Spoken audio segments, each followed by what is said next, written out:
In April this year, the Prime Minister Theresa May announced that the 22nd of April every year from 2019 will be known as Stephen Lawrence Day. For those of you outside the UK, you may be asking yourself, well, who's Stephen Lawrence? Stephen Lawrence was a black teenager who was killed in London in 1993 in a racially motivated attack. When the decision to make his death an annual commemoration was announced, it caused a stir of controversy. And this wasn't due to the attack itself, which was disgusting and barbaric in nature, and the murderers themselves should have received the maximum and harshest penalty possible, but many people asked the question, why did this attack deserve an entire day every year, and others hardly even get a mention? Well, the only real reason that most people can think of is politics. This case has been without doubt the largest justification for the white guilt narrative in the UK. The idea that every single white person should feel guilty for the crimes committed by a few white individuals, and to many multicultural enthused politicians, the story really was the gift that kept on giving. In fact, it kept on giving so much that Lawrence's mother was finally elevated to the House of Lords, where she was given the title Baroness Lawrence of Clarendon. For those of you listening, I'd like to ask you this: why is it that Chris Donald's mother wasn't elevated to the House of Lords,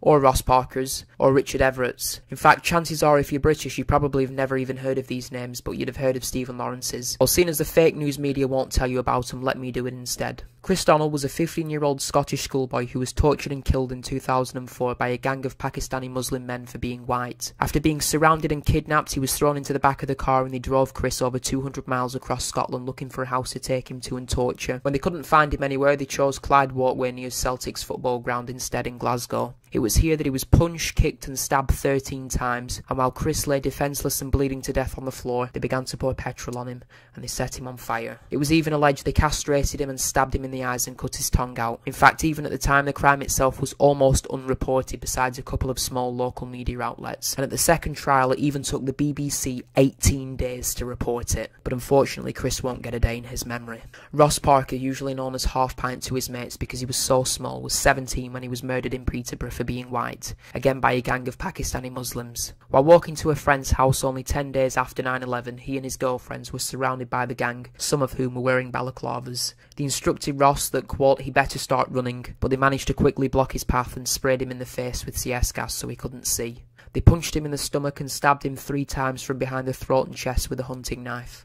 While on the floor, they began to kick him repeatedly and one of the gang even struck him with a panel beater's hammer. He did, however, manage to make sure that his girlfriend escaped and she was able to run to a nearby petrol station and flag down a passerby.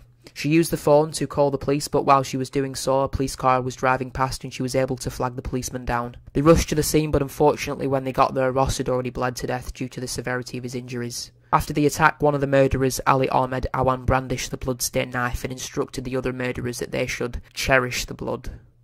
But unfortunately Ross won't get a day in his memory. 15-year-old Richard Everett was stabbed to death in London by a gang of Bangladeshis for being white while on the way home from playing football with his friends. They were chased by the gang.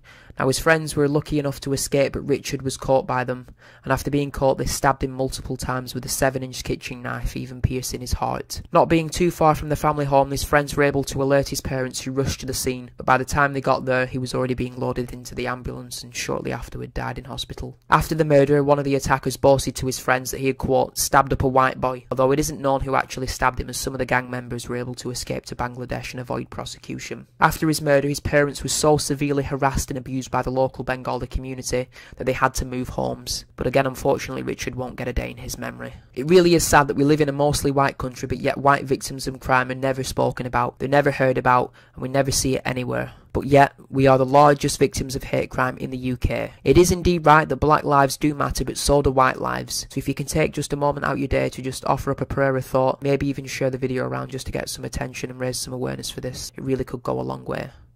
Thank you all, and God bless.